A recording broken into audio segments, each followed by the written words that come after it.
Picture the word mad emperor, and your brain probably serves up a purple-robed lunatic feeding senators to lions for fun. But the real Rome hiding underneath that cartoon is stranger, colder, and far more human than the legend ever let on. Over the next 20 reigns, we're going to walk through poison plots, palace informants, burning cities, and a horse that may or may not have been made a senator, but we're doing it the hard way, holding every shocking claim up against who actually wrote it down, whether it was a contemporary eyewitness, a hostile biographer settling scores decades later, or a downright fabricated legend dressed up as fact, using the likes of Suetonius, Tacitus, Cassius Dio, and the wildly unreliable Historia Augusta as our built-in lie detectors. We'll talk cruelty, paranoia, political terror, and naked abuse of power. But we won't be slapping modern psychiatric labels on men who died 1,000 years before psychiatry existed. So here's the real question haunting this whole journey. From a brooding Julio-Claudian recluse on Capri to a blood-soaked usurper crowning himself 7 centuries later, were these men truly monsters, or did Rome's own machinery of fear and gossip build the monsters for them? Settle in, because this is a slow burn, evidence-first descent into the most terrifying thrones in ancient history, told at a steady, sleep-friendly pace, one verified horror at a time.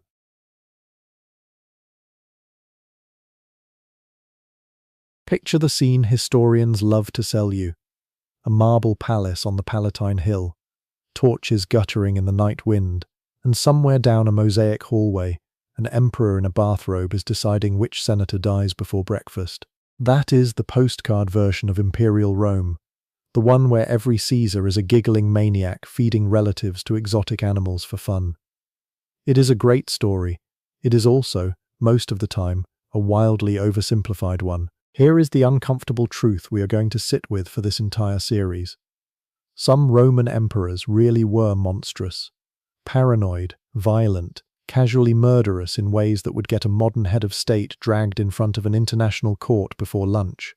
But others earned their reputation for cruelty the same way a modern politician earns a scandal, through enemies who outlived them and controlled the pen afterward. Rome did not have a free press. It had senators with grudges, historians with patrons, and biographers writing decades or even centuries after the bodies were already cold. So before we start ranking 20 of the most feared names in Roman history by how close they got to outright psychopathy, we need to talk about who is doing the talking, because that is the real hook of this whole investigation. It is not just what these men did, it is who wrote it down, why they wrote it, and what they stood to gain by making a dead emperor look like a monster.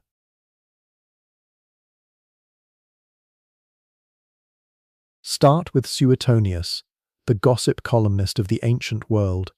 Except his gossip column became one of the most influential biographical works ever written.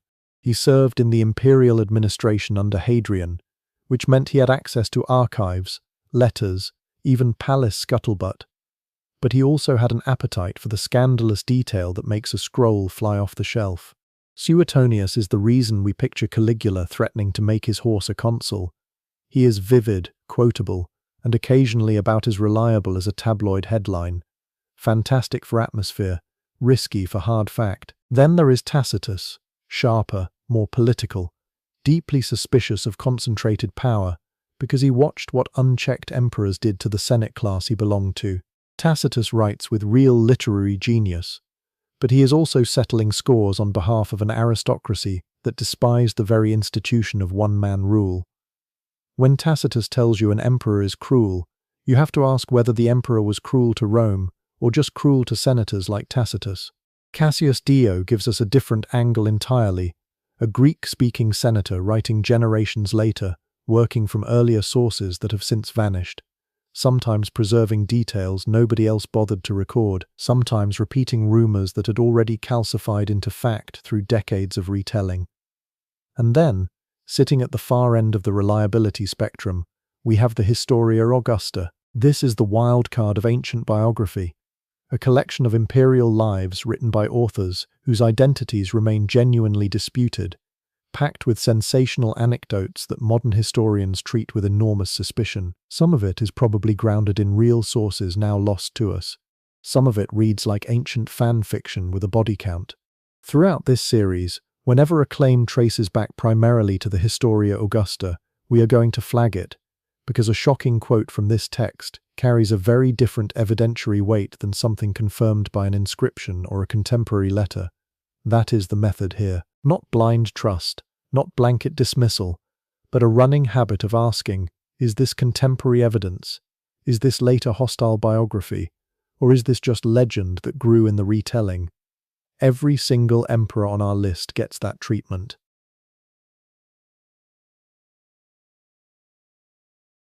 Now, how exactly do we measure something as slippery as psychopathic behavior in men who ruled 2,000 years ago? We are not going to hand out modern psychiatric diagnoses like party favors.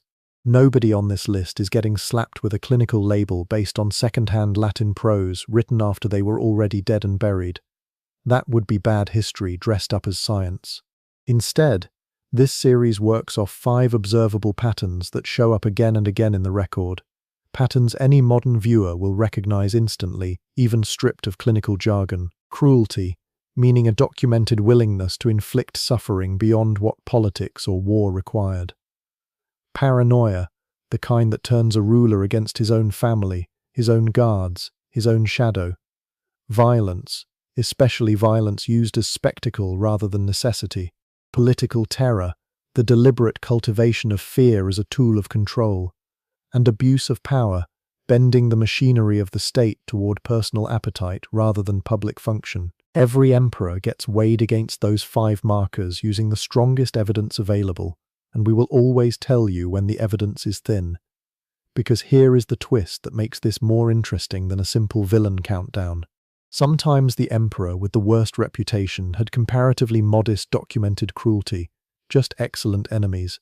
And sometimes the emperor history barely remembers as monstrous did things that would make your skin crawl, but simply lacked a Tacitus or a Suetonius willing to make it legendary.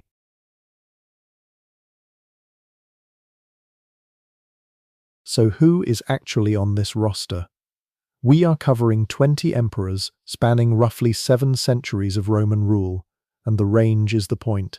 We open in the shadow of the Julio-Claudian dynasty, the founding family of the empire, whose later generations produced rulers so notorious that their names became permanent shorthand for imperial excess.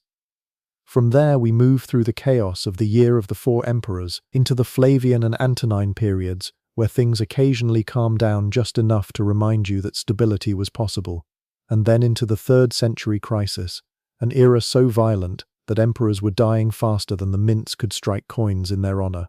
Along the way we will spend real time with Caracalla, the son of Septimius Severus, who ruled jointly with his father, starting in 198 and then alone after 211, until his own assassination in 217 near Carrhae. Caracalla is a textbook case for our entire method, because the record on him is genuinely damning and comes from multiple angles at once. He had his own brother Geta murdered, reportedly in their mother's arms, to eliminate a rival claim to the throne. He purged Geta's supporters afterward in a wave of killings meant to erase any competing loyalty. And yet this is also the emperor who issued the Constitutio Antoniana, extending citizenship far more broadly across the empire, and who was formally deified by the Senate after his death.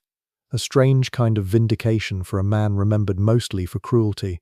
Caracalla shows us exactly why this series refuses easy verdicts, because brutality and political achievement sat side by side in the same reign, sometimes in the same year. We will also travel forward into the 4th, 5th, 6th, and 7th centuries, eventually landing on a 7th century usurper whose path to power was soaked in blood from the very first day, closing the loop on a thread that runs unbroken from the earliest tyrants of the Julio-Claudian line all the way to the empire's final violent centuries.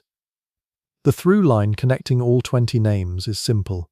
Power without restraint tends to reveal character, for better and for worse, and Rome handed out an extraordinary amount of unrestrained power over an extraordinary length of time.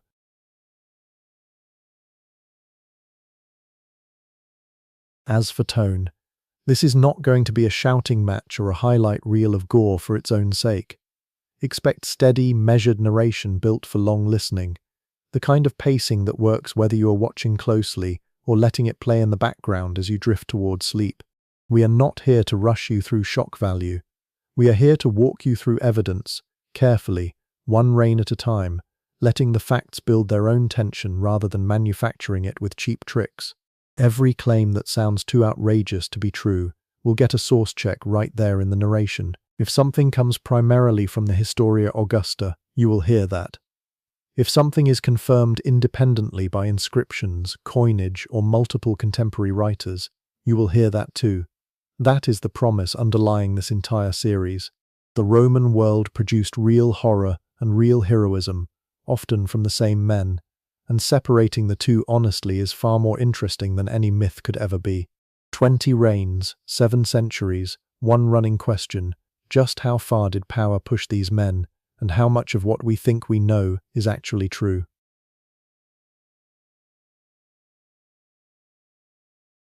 Picture a man who spent decades proving himself as one of Rome's most capable generals, campaigning in Germany, pacifying the Balkans, earning the kind of battlefield respect that soldiers do not hand out lightly. And then picture that same man ending his life as a recluse on a cliffside island, refusing to even set foot in the city he ruled. That whiplash is Tiberius in a single glance, and it is exactly why he makes such a fascinating second stop on this journey. He was not born to rule, he was maneuvered into it, adopted late by Augustus almost as a last resort after death had picked off every preferred candidate one by one, and he seems to have known it. Contemporaries describe a man who did not campaign for the throne so much as get cornered by it, and that reluctance never really left him. The soldier who once marched confidently through hostile territory became an emperor who visibly recoiled from the spotlight, and Rome, ever suspicious of anyone who did not seem hungry enough for power, took that recoil as something sinister rather than something human. Now, reluctant or not, Tiberius inherited a legal weapon that would define his reputation for the next 2,000 years, and it is called the Master's Law. On paper, Mastus was about protecting the dignity of the Roman state, and by extension, the emperor who embodied it. In practice, under Tiberius, it became something closer to a loaded gun left lying around the Senate floor, and everyone with a grudge eventually picked it up. Insulting the emperor, even in a private letter, even in a joke told at a dinner party, could now be spun into treason. And here is where the real horror show begins. Because it was not Tiberius personally hunting down every offender. It was everyone else doing it for him. Senators informed on senators. Rivals informed on rivals. Professional accusers, the infamous delatores, made entire careers out of digging up loose words and turning them into capital charges, because Roman law offered a cut of the condemned man's property to whoever successfully prosecuted him. Suddenly, accusing your neighbor of treason was not just political revenge, it was a business model. Tacitus, writing decades later with a very specific axe to grind, paints Tiberius as the architect of this climate of fear. But look closer at the mechanics, and you see something almost more disturbing than a single tyrant barking orders. You see an entire class of ambitious Romans discovering that cruelty had a price tag, and that the price was very much worth paying.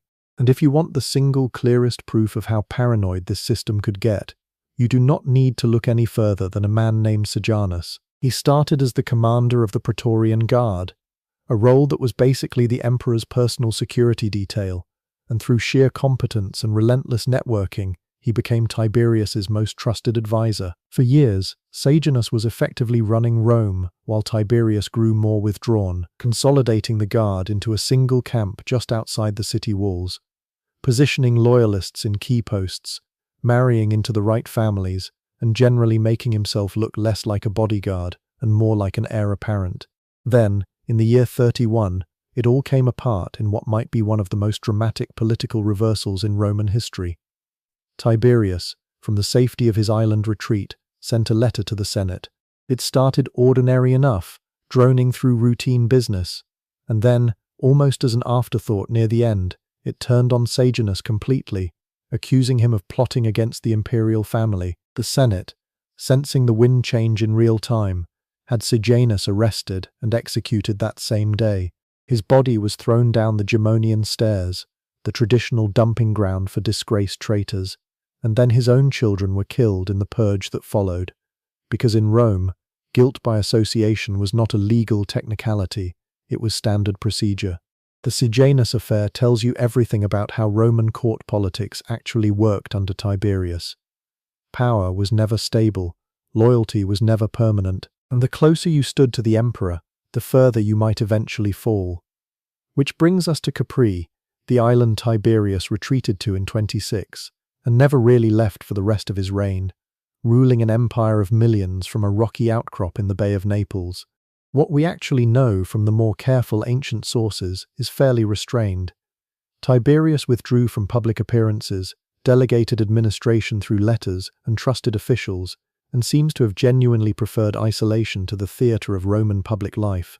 That alone was scandalous enough by Roman standards, because an emperor who removed himself from the Senate and the Forum was an emperor who left a vacuum, and vacuums in Roman politics tend to fill with rumour. But then Suetonius gets his hands on the story, writing decades after the fact with a clear appetite for scandal, and Capri transforms from a quiet retirement villa into something out of a fever dream, filled with lurid tales of orgies, sadistic games, and cruelty dressed up as entertainment.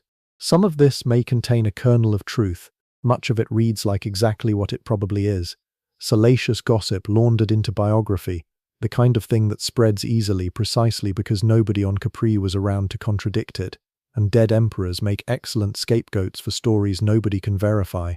The tension here is not really about what happened on that island, it is about how thin the line is between a genuinely troubling historical account and a piece of ancient tabloid journalism that got mistaken for fact because it was written in Latin instead of clickbait. So how do we weigh all of this against each other?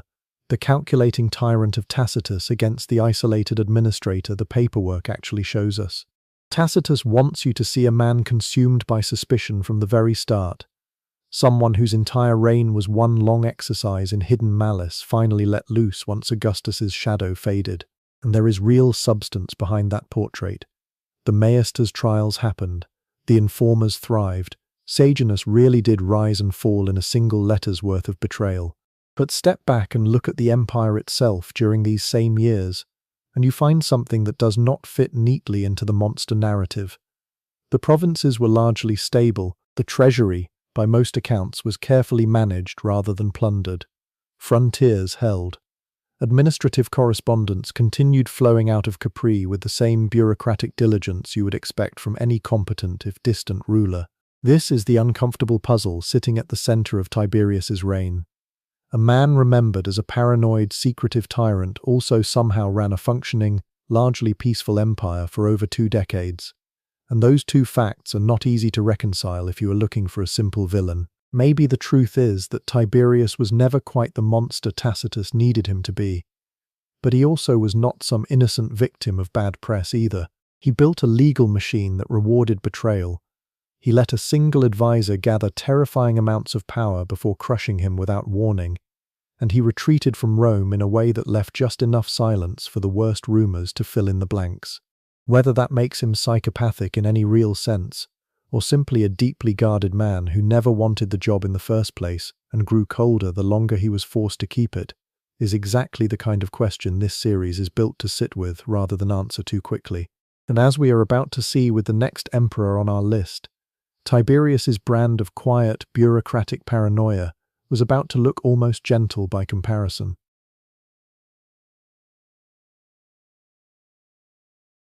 Picture Rome breathing a sigh of relief. Tiberius is dead, the old recluse finally gone from his cliffside fortress on Capri, and the crowds are practically dancing in the streets because the new guy, young Gaius, nicknamed Caligula since he was a toddler stomping around army camps in tiny soldier boots, seems like a breath of fresh air. He is charming, he is generous, he opens the granaries, throws games, pardons exiles, and for about 6 months Rome genuinely believes it has dodged a bullet. Then he gets sick. Some historians think it was meningitis, others whisper about poison. But whatever it was, the man who walked out of that sickbed was not the same man who walked in. The charm did not vanish overnight, but something underneath it curdled, and the empire was about to learn that a young man handed absolute power, absolute wealth, and 0 real checks on his behavior is basically a psychological experiment nobody signed up for.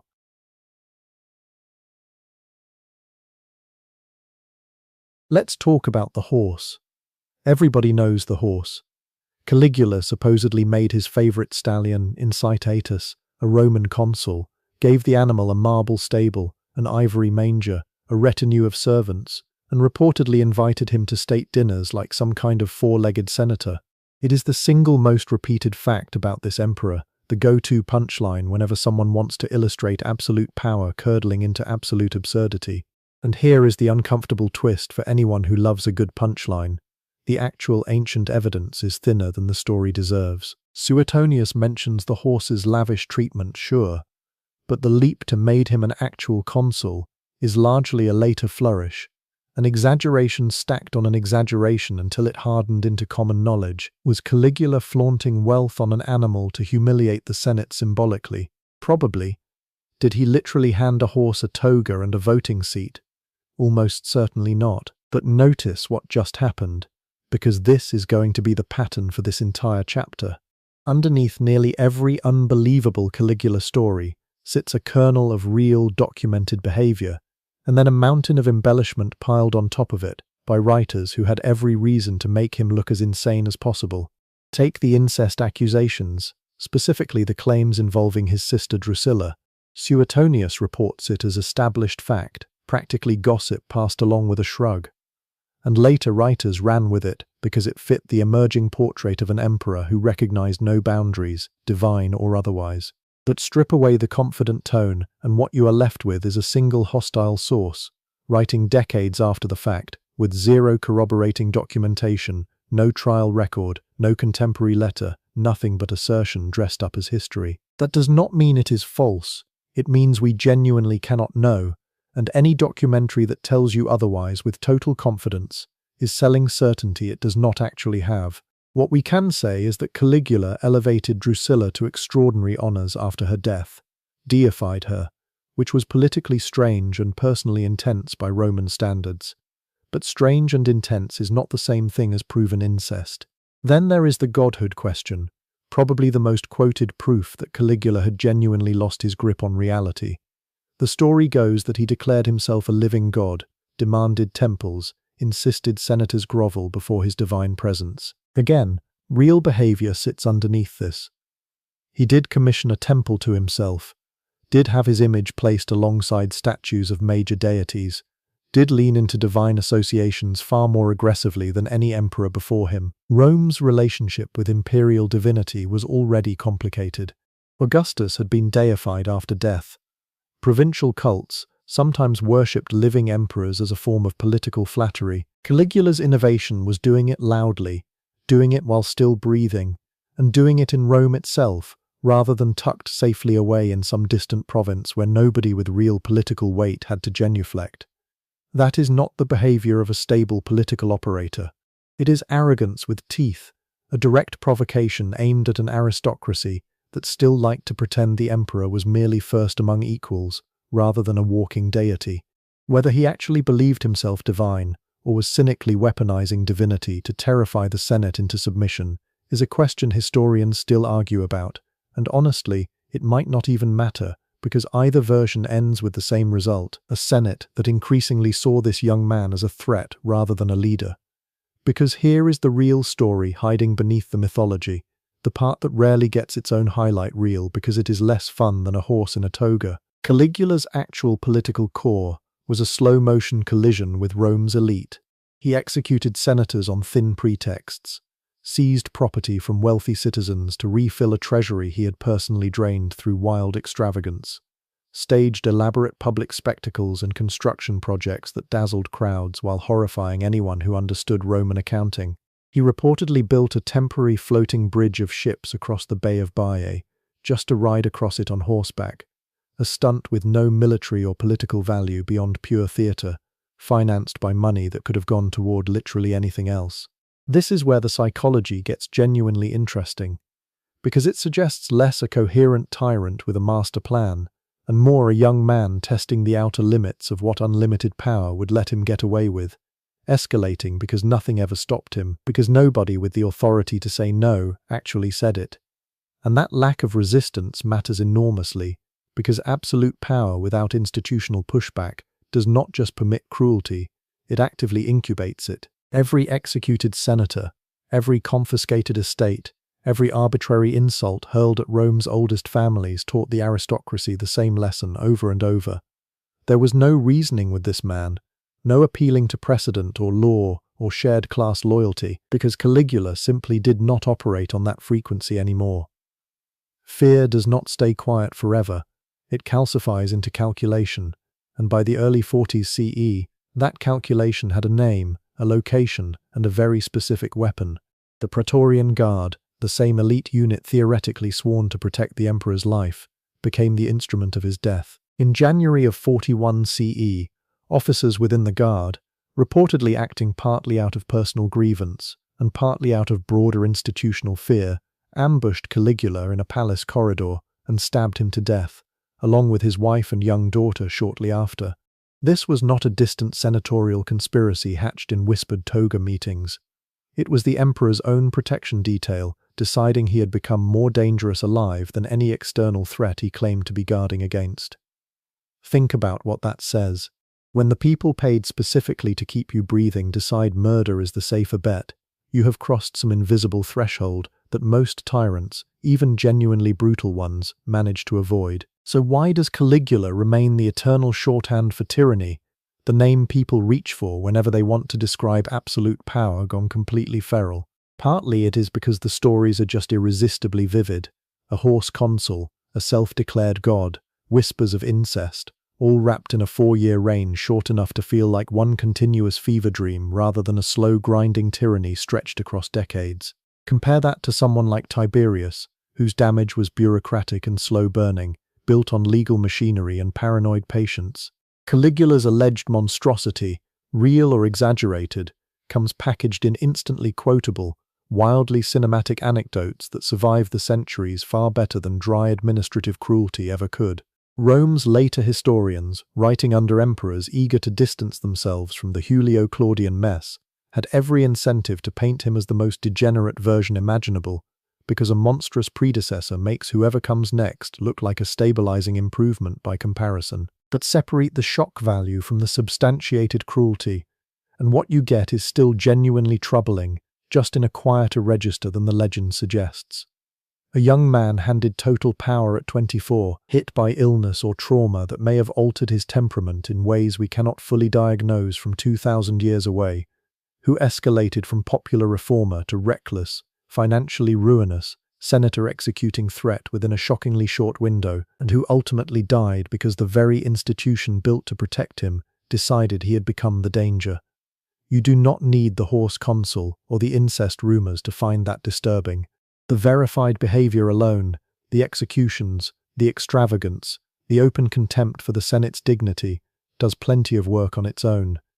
Caligula did not need to be a god-declaring, horse-promoting maniac to earn his place in this list. He just needed to be a frightened, indulged, unchecked young man who discovered that nothing in Rome could stop him, right up until 4 men with knives proved otherwise. Look at how quickly the pattern repeats itself once you start checking. Caligula was not an aberration in Roman history so much as a preview, a rough draft that later emperors would revise, polish, and in some cases genuinely outdo. The Senate that killed him told itself a comforting story afterward, that the problem had been one uniquely broken man, that the system itself was sound and simply needed a better steward at the wheel. That story lasted almost exactly 1 generation before it fell apart again, spectacularly, in an arena built specifically so an emperor could watch men die for entertainment while calling it civic virtue.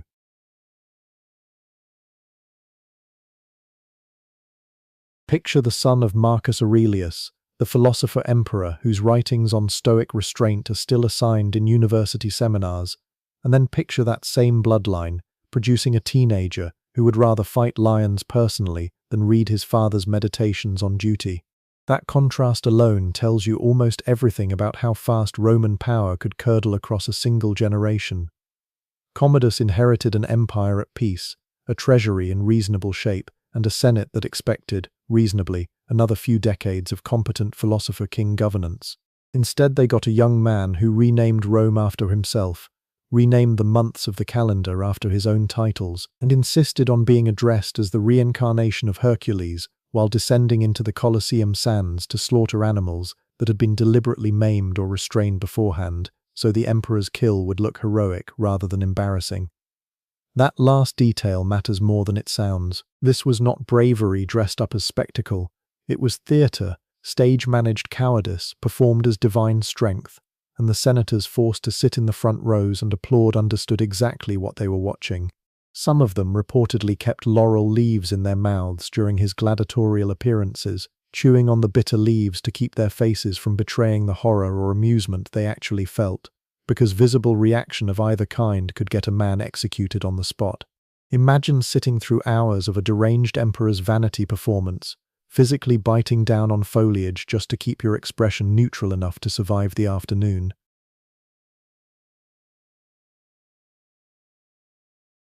Nobody in Rome expected Claudius to end up wearing the purple.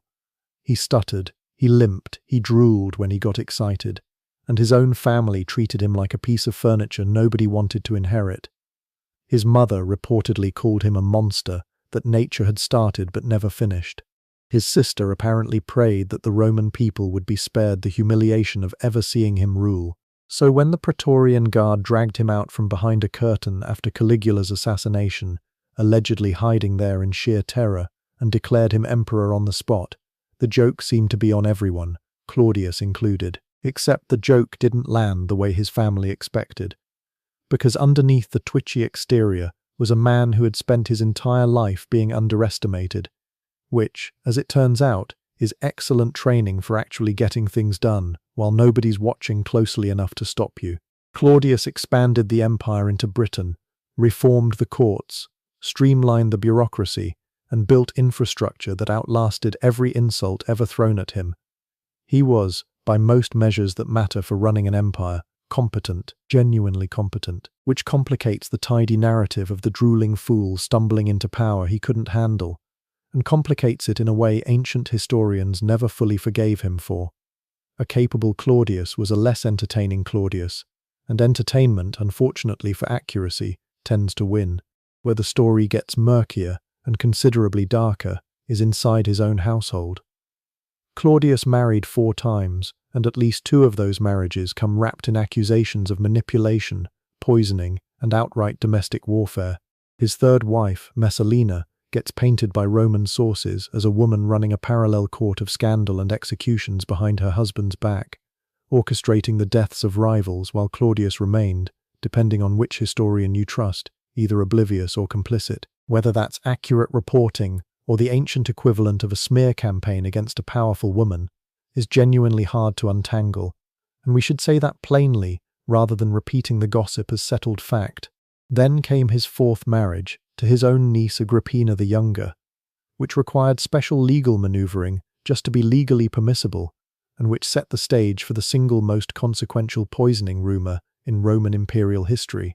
Claudius died in 54 CE after eating a meal that ancient sources insist was tampered with, allegedly a dish of mushrooms, allegedly at Agrippina's instruction, allegedly timed perfectly to clear the path for her teenage son to inherit the throne instead of Claudius's own biological son Britannicus. Notice how many times the word allegedly needs to appear in that sentence. We don't have a confession, we don't have forensic evidence, we have Roman historians writing decades later with their own agendas and their own appetite for a dramatic ending. What we do have is a suspiciously convenient death and a suspiciously well-prepared successor waiting in the wings. That successor was Nero, and here's where the chapter takes its darkest turn, because Nero did not arrive as a monster, he arrived as a relief. The early years of his reign get genuinely good marks from contemporary sources: low taxes, expanded entertainment for the public, a functioning relationship with the Senate, guidance from capable advisors like the philosopher Seneca. For a moment, Rome had reason to believe the teenage emperor was going to be one of the good ones. Hold on to that image, because it makes what follows so much more disturbing. Nero's mother Agrippina had spent years engineering his rise, and she expected influence in return, the kind of behind-the-throne power that comes from putting your own child on it. Nero had other plans, namely, having none of it. The relationship curdled fast, and by 59 CE, it had curdled all the way into murder. The method historians describe sounds almost absurd in its theatricality. A specially designed collapsible boat meant to sink and drown her at sea, engineered to look like an accident. Agrippina, apparently a stronger swimmer than her son anticipated, survived that attempt and swam to shore, which meant Nero simply sent men to finish the job by more direct means shortly afterward. His own mother, murdered because she wanted a say in the empire she had personally maneuvered him into ruling. Britannicus, Claudius's biological son and Nero's stepbrother, didn't even get the dignity of a dramatic failed attempt. He was reportedly poisoned at a family dinner in 55 CE, dying in convulsions in front of guests who understood immediately what they'd just witnessed, and understood equally immediately that saying so out loud would be a spectacular way to die next. This is the family blood the chapter title is pointing at. A household where poison at the dinner table and staged accidents at sea became the accepted vocabulary of succession planning. And then, in the summer of 64 CE, Rome burned. The Great Fire tore through the city for roughly 6 days, destroying huge sections of it, and the legend that followed insists Nero personally started it to clear land for his own building projects, then fiddled or sang while watching it burn. That specific image, the emperor serenading himself while his city turned to ash, is almost certainly theatre built on top of theatre, a detail later sources embellished because it made such a perfect symbol of imperial indifference. What the more careful ancient accounts actually support is messier and, honestly, still damning enough without the fiddle. Nero was reportedly out of the city when the fire started, returned to organize relief efforts, opened his own gardens to house displaced citizens, and afterward used the newly cleared land to build an enormous personal palace complex, the Domus Aurea, complete with a colossal statue of himself. You don't need arson to see the problem here. An emperor whose city just burned to the ground, who then constructs a monument to his own vanity on the ashes, has told you everything about his priorities without lifting a single match. But rumors needed somewhere to land, and Nero made sure they landed somewhere convenient. He blamed the fire on Rome's small Christian community, and what followed was brutal even by the standards of an empire that treated public execution as entertainment. Christians were reportedly crucified, thrown to animals, and in some horrifying accounts, used as human torches to light Nero's gardens at night. Whether every detail in that description survived intact through centuries of retelling is worth questioning, but the core fact that Nero orchestrated a violent, deliberate scapegoating campaign against a vulnerable minority to deflect blame from himself sits on solid enough ground that it doesn't need embellishment to be horrifying. The final chapter of Nero's reign plays out like a man who never stopped performing even as his empire stopped watching. He fancied himself an artist above all else, singing and competing in Greek-style festivals while provincial governors quietly turned against him and armies began backing rival claimants. By 68 CE, the Senate had declared him a public enemy, his guards had abandoned him, and the man who once commanded the fate of an empire was reduced to fleeing through the countryside with a handful of loyal servants, searching for somewhere, anywhere, to hide. He reportedly ended his own life with assistance, uttering some final self-pitying line about what a great artist the world was losing, which tells you precisely how he wanted to be remembered and precisely how little that request would be honored. Nero's downfall matters beyond the individual tragedy of one deranged emperor eating himself alive with paranoia and vanity. He's the moment Roman political terror stopped being purely about executions and treason trials and became something more intimate, more personal, more theatrical, murder as staged accident, tyranny as performance art, cruelty dressed up in the costume of an artist who genuinely believed his own tragedy was the main event. Rome had seen bad emperors before him. What it hadn't fully seen was an emperor who made his own family's blood into spectacle, and then, at the very end, tried to make his own death into one too. And that's the real inheritance Nero left behind, more corrosive than any single murder. He proved that an emperor could turn grief into theatre, turn matricide into a headline, and still find senators applauding in the front row because their lives depended on the performance landing well. Future Caesars took notes. Some of them took notes obsessively, because once the empire learned that cruelty could be scripted, rehearsed and delivered with a flourish. There was no putting that particular genie back in the bottle. Rome had built an entire political culture on spectacle. Gladiators, triumphs, executions staged like street theatre. And Nero simply extended that logic one horrifying step further, straight into his own living room.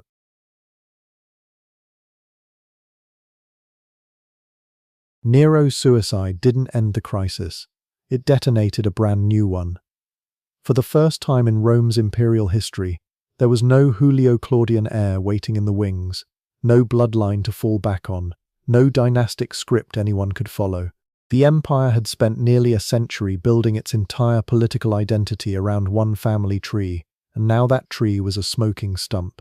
What followed in 69 CE is remembered by historians with a name that sounds almost clinical, the Year of Four Emperors, but calling it that is a bit like calling a car crash a scheduling delay. What actually happened was closer to a full-blown structural failure, the kind that reveals every crack in a building the moment the weight shifts. And the weight, in this case, was an empire suddenly discovering that its throne could be claimed by whoever had the biggest army and the least hesitation about using it. First through the door was Galba, a stern old governor from Spain, who arrived in Rome with all the charm of a strict headmaster showing up to a school that had spent years partying under a negligent principal. And to be fair, Rome kind of needed a headmaster. Nero had left the treasury gutted, and the military bloated with promises he never intended to keep. Galba's answer was discipline, cutting costs, refusing bribes, tightening the purse strings across the board. Sounds responsible, right? Sounds like exactly the adult supervision a chaotic empire actually needed. Sure, except Rome's soldiers hadn't signed up for austerity. They'd been trained under a system where loyalty got rewarded, generously, and Galba's refusal to pay out the donatives he'd basically implied were coming turned him from stern reformer into cheap tyrant almost overnight. He'd been emperor for less than 7 months when the Praetorian Guard, the very soldiers meant to protect him, decided he wasn't worth protecting anymore. He was cut down in the Roman Forum, and his head, according to grim tradition, ended up being paraded around like a trophy. Rome's first post-Nero experiment in leadership lasted about as long as a bad New Year's resolution. Enter Otho, and if Galba's downfall felt fast, Otho's entire reign feels like it happened during a commercial break. He'd been part of the plot against Galba. He seized power with the enthusiastic backing of the same Praetorian Guard that had just murdered his predecessor, and he barely had time to settle into the job before another contender came marching toward Rome with an army at his back. That contender was Vitellius, commanding the legions stationed along the Rhine, and the two men's forces collided at the First Battle of Bedriacum in northern Italy. Otho's side lost. Rather than drag the conflict out, or risk more Roman blood being spilled over what was rapidly becoming a game of imperial musical chairs, Otho took his own life. He'd worn the purple for roughly 3 months. If Galba proved that discipline without payoffs gets you killed, Otho proved that even ambition without staying power gets you buried. Neither one is exactly a masterclass in stability, and Rome was about to get its third lesson of the year in exactly how unstable the whole system had become. That brings us to Vitellius, the man whose name has survived largely wrapped in insults about his stomach. Ancient sources, particularly the ones written by authors who had every reason to dunk on a defeated emperor after the fact, love describing him as an absurd glutton, a man who supposedly ate 4 extravagant meals a day and treated warfare as an inconvenient interruption to dinner. The image is vivid, it's memorable, and it's exactly the kind of detail that survives centuries because it's fun to repeat. But strip away the mockery for a second and look at what Vitellius was actually dealing with. He inherited an empire mid-collapse, commanded soldiers who'd already demonstrated they'd murder an emperor without much hesitation, and had to somehow project strength, while Rome's other legions, this time out of the eastern provinces, were already lining up behind yet another rival. Calling him lazy or purely hedonistic ignores the fact that a purely lazy man doesn't usually survive long enough to become emperor in a year when 3 other men already got violently removed from the job. That said, gluttony wasn't his only reputation, and the cruelty accusations deserve more attention than they usually get. Sources describe Vitellius allowing brutal treatment of enemies and rivals, tolerating extreme violence from his own soldiers as they moved through Italy, and doing little to rein in the kind of chaos that turned civil war into open pillaging. Some of this is almost certainly exaggerated by later historians eager to paint every loser of 69 CE as a monster in hindsight, because that's a pattern you'll notice again and again in Roman historiography. The winners get statues and the losers get character assassinations dressed up as biography. But even accounting for bias, there's a difference between exaggeration and invention out of thin air. And enough independent testimony survives to suggest Vitellius wasn't some misunderstood softy either. He was a soldier emperor, trying to hold power through spectacle and indulgence at the exact moment Rome had lost patience with both. His reign lasted only about 8 months, ending when Vespasian's forces, backed by the Eastern legions and a much stronger claim to competent leadership, marched on Rome and crushed what remained of Vitellius's support. What happened next reads less like the fall of an emperor and more like a horror story. Vitellius reportedly tried to hide, was dragged out, humiliated, tortured, and eventually killed by an enraged mob before his body was thrown into the Tiber. Rome, in the span of a single chaotic year, had now watched 3 emperors die violently, one by assassination, one by suicide, one by mob execution, and if you're keeping score, that's not exactly a strong argument for the empire's political stability. So what actually broke here? It wasn't just bad luck, or 4 uniquely terrible men colliding at the worst possible moment. It was Rome discovering, in the harshest way imaginable, that its entire system of succession had never been properly designed in the first place. Augustus had built an empire that ran on the illusion of republican continuity, while quietly resting all real power on personal loyalty, army payrolls, and the Senate's willingness to rubber-stamp whoever held the most force, as long as there was a stable bloodline and reasonably competent leadership sitting at the top. That illusion held together fine. But the moment that bloodline vanished, the mask came off completely, and what Rome was left staring at was the truth it had been avoiding for a century. The empire belonged to whoever could buy or intimidate the largest army into backing them.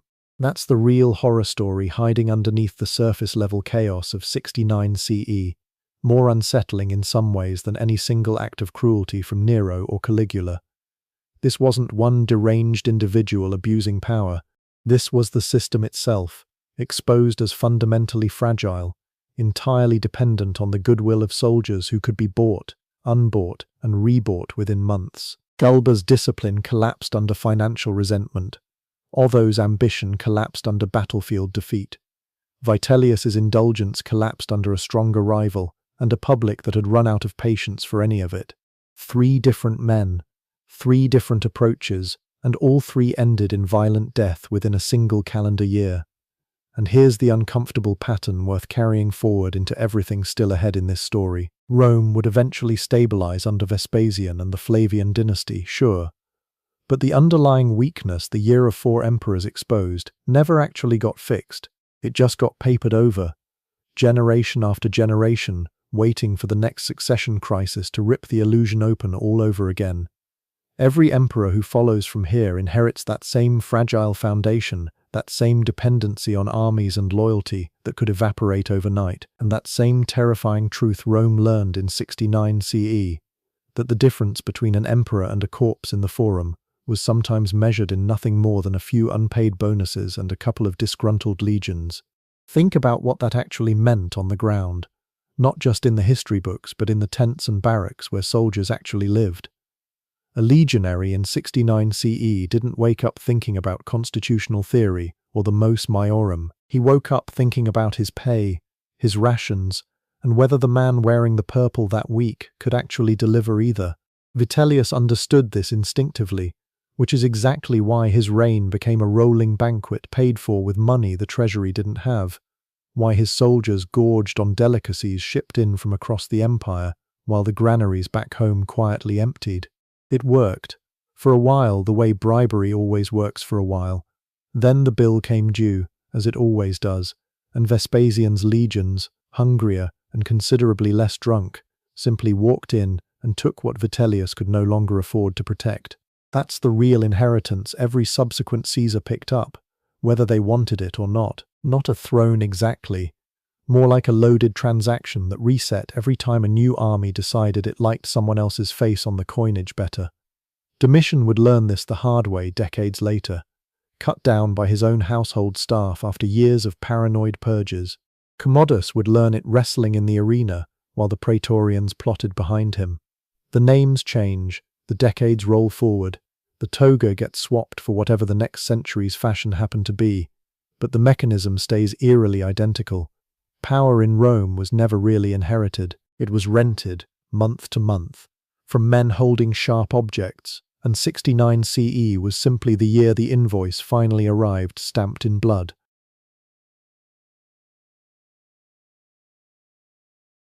Picture a man who insisted on being addressed as Lord and God while he was still very much alive, who required senators to grovel through elaborate protocols just to enter a room he was sitting in, and who somehow managed to make an already jumpy aristocracy even jumpier than it had been under Nero.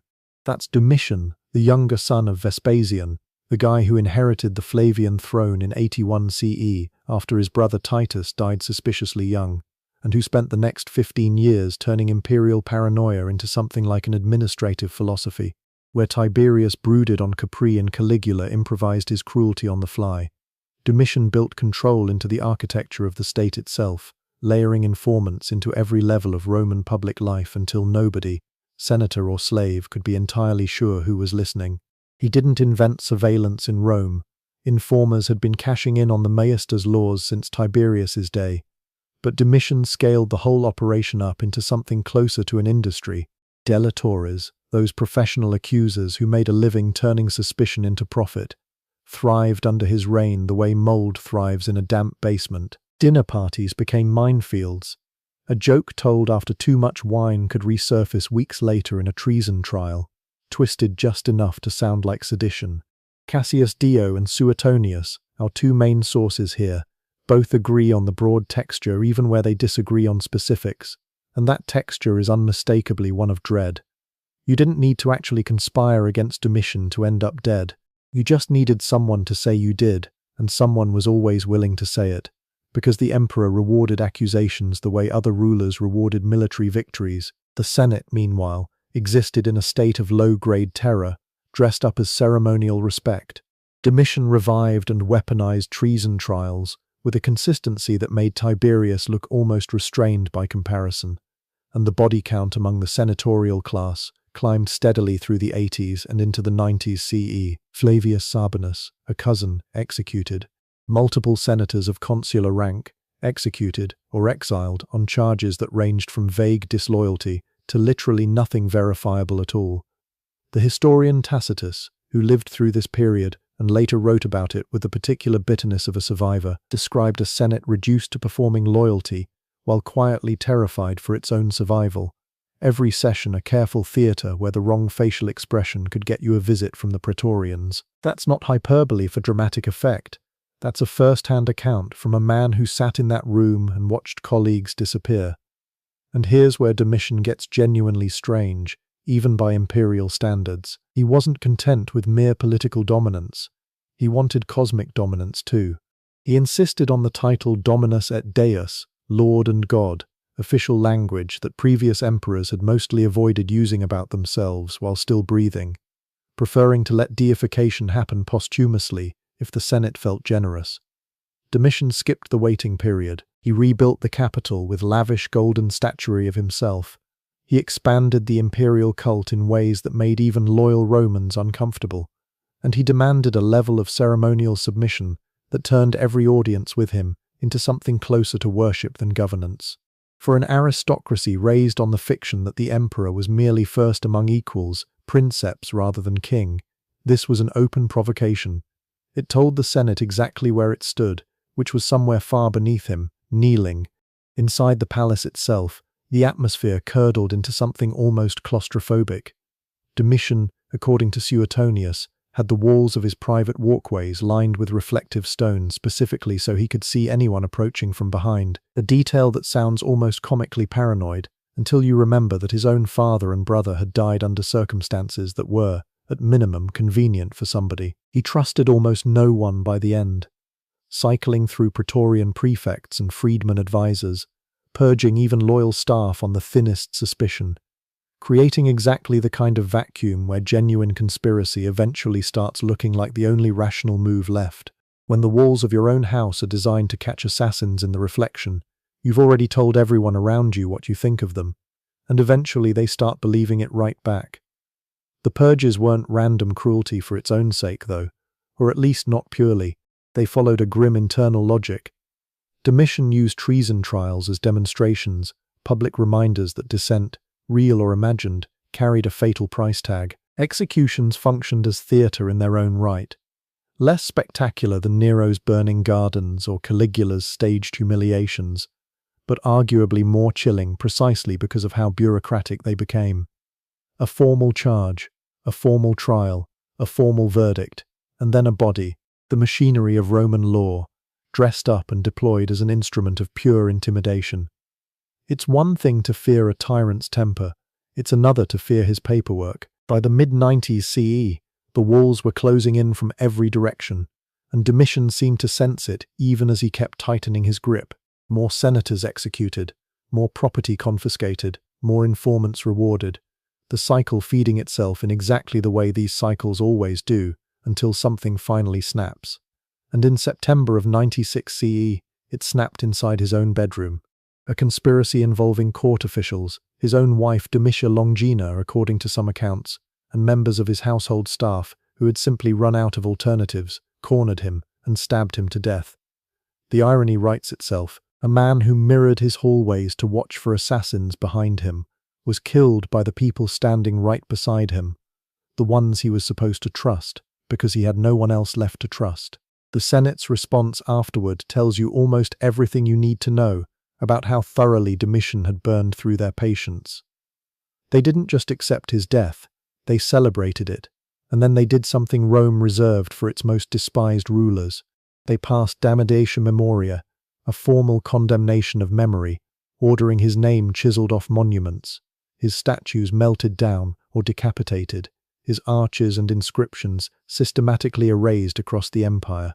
It's a genuinely unsettling thing to witness even 2,000 years later, walking through the archaeological record and finding the gaps where Domitian's name used to be, the recut stone where his face used to sit atop someone else's more politically convenient head. But here's the uncomfortable question worth sitting with before we move on. Damnatio memoria doesn't just punish a dead emperor, it also flattens the historical record into whatever narrative his enemies found most convenient to leave behind. The same Senate that erased his name is also the class that supplied most of our surviving written sources about him. Tacitus, Suetonius, Pliny, all writing in the aftermath, all with obvious motive to paint the worst possible picture of a man who had terrorized their own social class for over a decade. None of that excuses the purges or the trials. The evidence for those is too consistent and too specific to dismiss as pure fabrication. But it does mean the version of Domitian we've inherited was curated by the very people he'd spent 15 years trying to intimidate into silence. And erased history has an uncomfortable habit of getting rewritten by whoever survives to hold the chisel. Think about what that actually means in practice. Suetonius, writing under Trajan and Hadrian, had every incentive to make Domitian look like a monster, because doing so made the new regime look like salvation by comparison. That's not exactly an unbiased press release. Historians today still argue over how much of the Reign of Terror narrative was genuine and how much was political spin dressed up as biography, and the honest answer is probably both, tangled together so tightly you'd need a time machine to separate them cleanly. And that's the pattern you'll keep running into with every emperor on this list. The sources aren't neutral. They're written by survivors, by senators who outlived the purges, by court insiders settling old scores decades after the bodies were cold, which means every psychopathic Caesar we talk about from here forward comes to us filtered through people who had every reason to make him look worse, or in rarer cases, strangely better than he actually was. Keep that in the back of your mind as we move forward, because the next name on this list didn't just get erased from the stone. He got turned into a punchline, a cautionary tale so exaggerated that separating the man from the myth requires picking through some of the strangest, most theatrical propaganda the ancient world ever produced.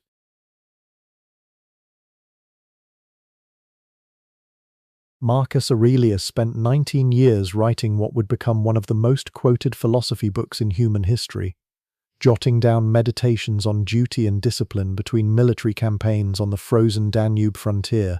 He handed his son an empire that was, by any reasonable standard, in good working order, stable borders, functioning bureaucracy, a senate that still believed its opinion mattered. Commodus took one look at that inheritance and decided what Rome really needed was a costume change.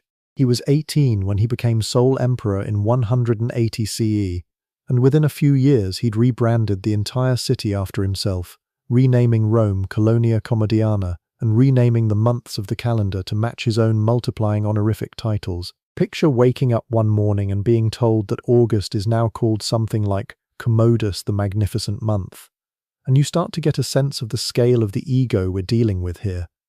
This wasn't subtle self-promotion. This was a man rewriting the Roman calendar, because his own name apparently wasn't everywhere enough already. But renaming months was just the opening act.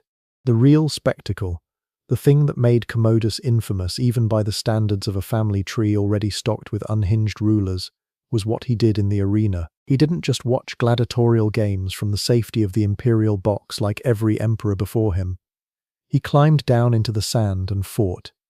Cassius Dio, who was actually sitting in the Senate benches watching this unfold in real time, describes Commodus taking on wounded and terrified animals, ostriches, lions, an elephant reportedly among them, and dispatching them with showy, theatrical flourishes designed to draw gasps from the crowd.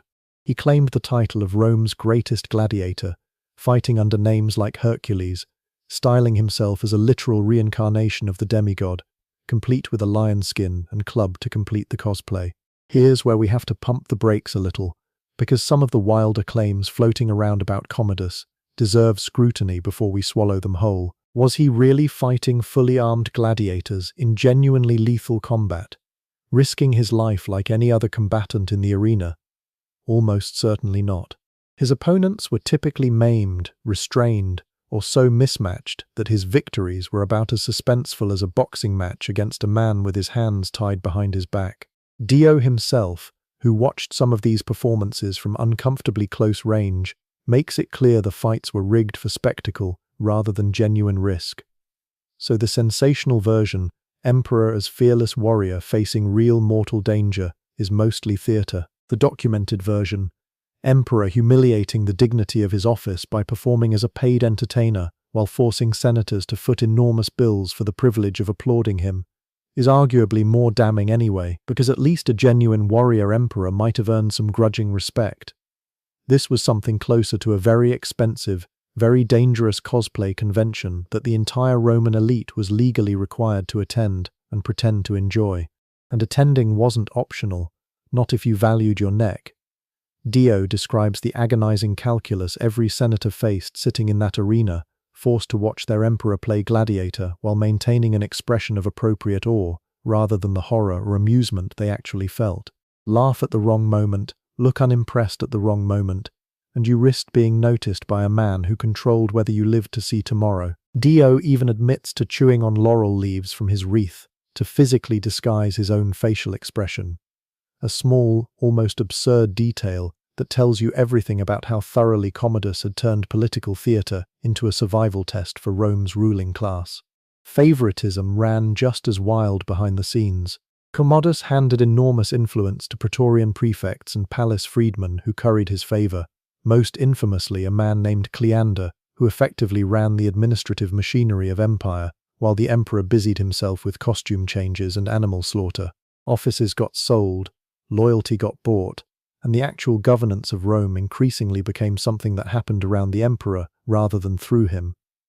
Naturally, a lot of people wanted him dead, and they kept trying. The first serious attempt came remarkably early, in 182 CE, orchestrated by his own sister Lucilla, who resented losing status after Commodus's rise, and conspired with a group of senators to have him assassinated.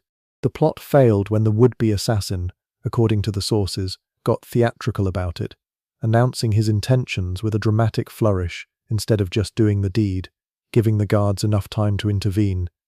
Lucilla was exiled and later executed. That the attempt cracked something open in Commodus that never really closed again.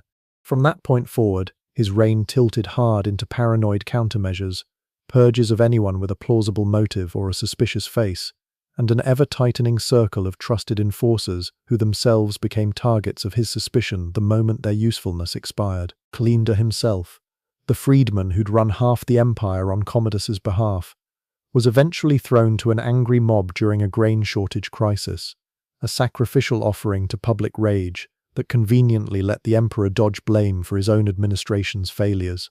That grain shortage wasn't an isolated hiccup either. It was a symptom of something much larger rotting underneath all the gladiatorial theatre.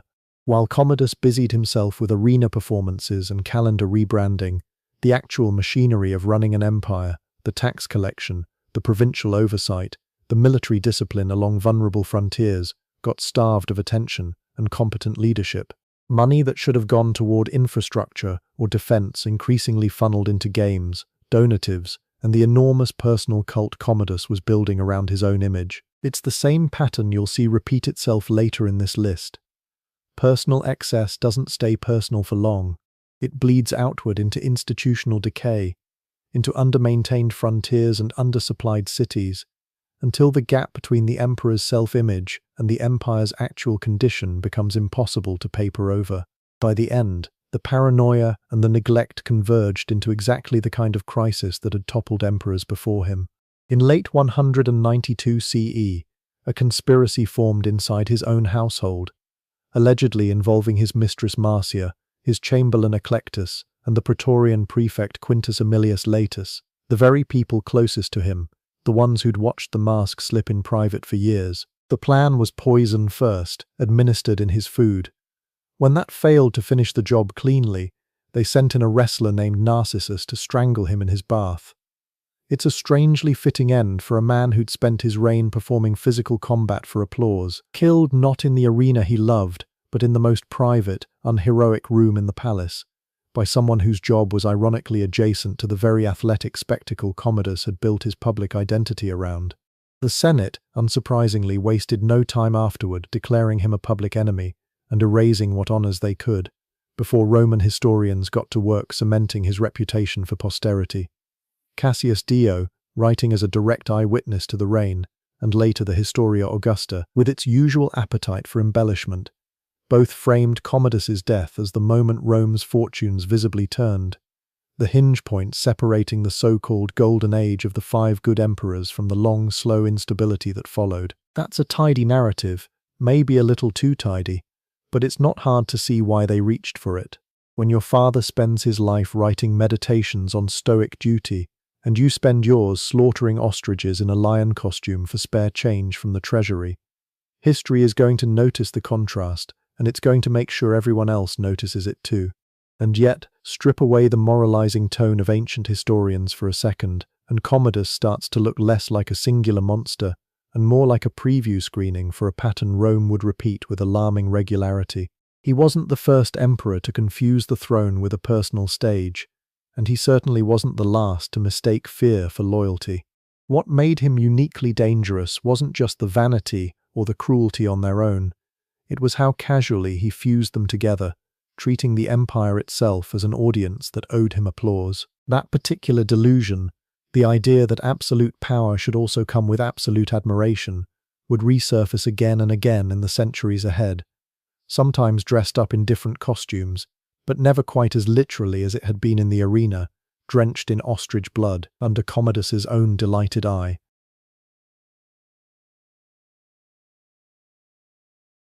Two brothers shared a throne the way two dogs share a bone, which is to say they didn't, not really, not for one single peaceful day.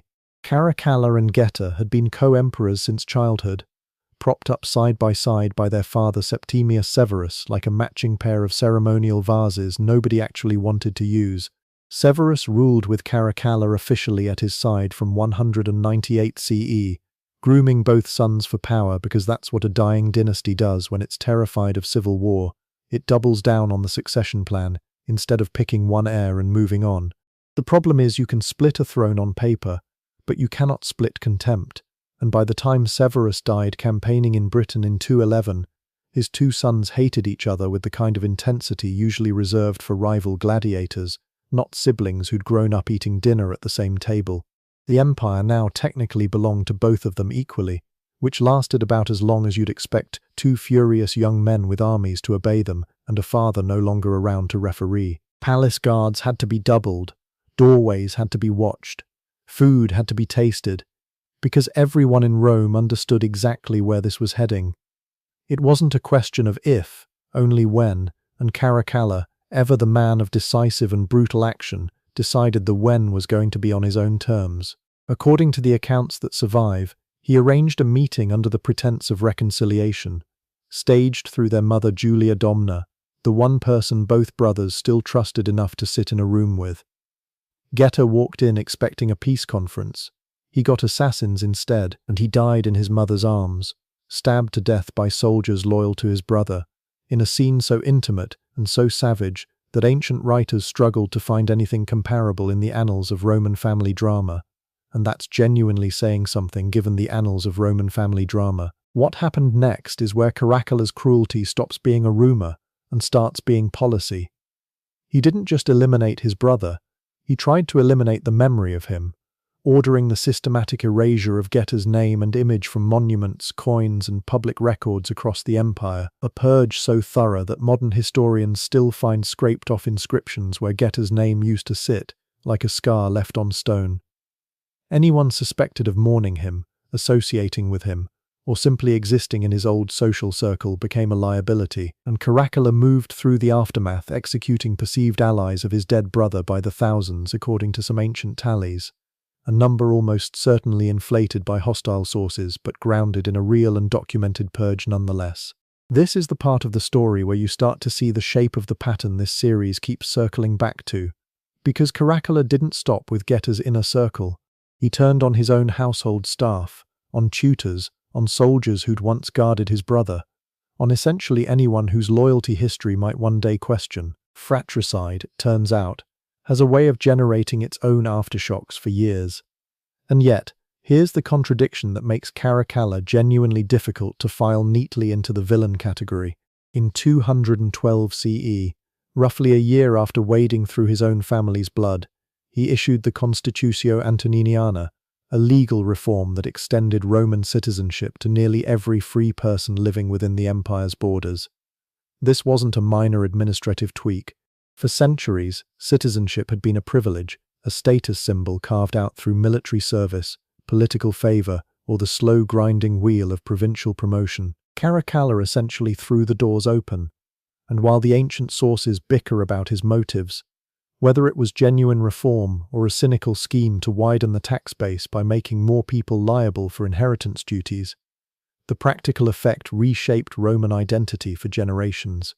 He also poured enormous sums into the military, raising soldiers' pay and greenlighting massive construction projects, the Baths of Caracalla among them, a leisure complex so vast it could apparently hold over 1,000 bathers at once, marble halls built on the same treasury that had funded purges. Tyrant and reformer, murderer and modernizer. Sometimes history refuses to hand you a clean answer, and Caracalla is exhibit 1 for why that refusal matters.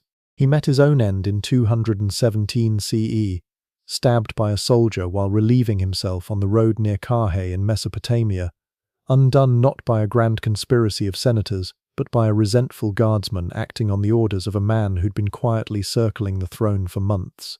That man was Macrinus, the Praetorian prefect, and his story is basically a masterclass in how fast Roman power could change hands when the right soldier held the right grudge. Macrinus became emperor almost by default, the senior official standing closest to the body when Caracalla fell, and he spent his brief reign trying to legitimize a claim that had been built on nothing sturdier than proximity and timing.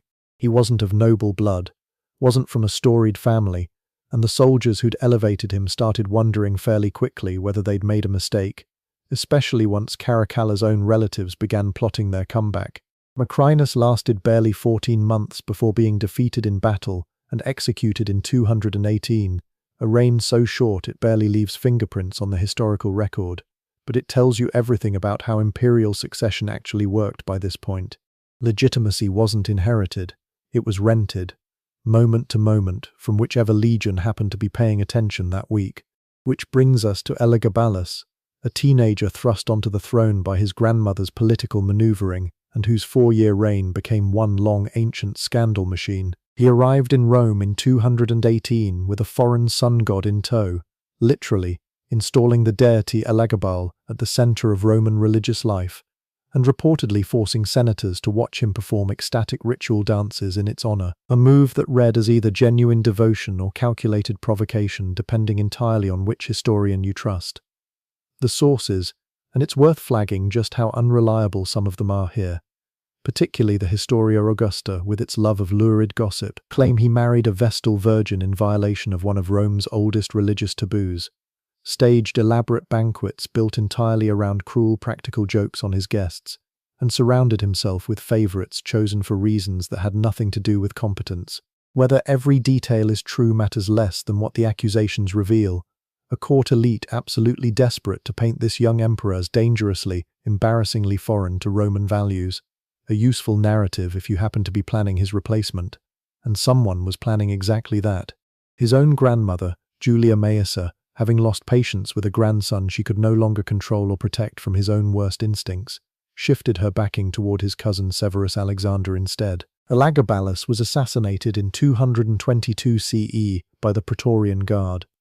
His body reportedly dragged through the streets and dumped into the Tiber, the same river that had swallowed Vitellius over a century earlier, Rome apparently recycling its disposal methods for failed emperors. It's a brutal end dressed up in scandalous prose, but strip away the salacious detail, and what's left is a familiar Severan pattern. A young ruler destabilizing the old guard's comfort just enough to get quietly removed. 3 emperors, 1 dynasty, and a body count that makes clear the throne itself had become the most dangerous seat in the empire, not despite the bloodline, but because of it. Take Caracalla, the eldest of the trio, whose reign began not with a coronation, but with a murder inside his own mother's embrace.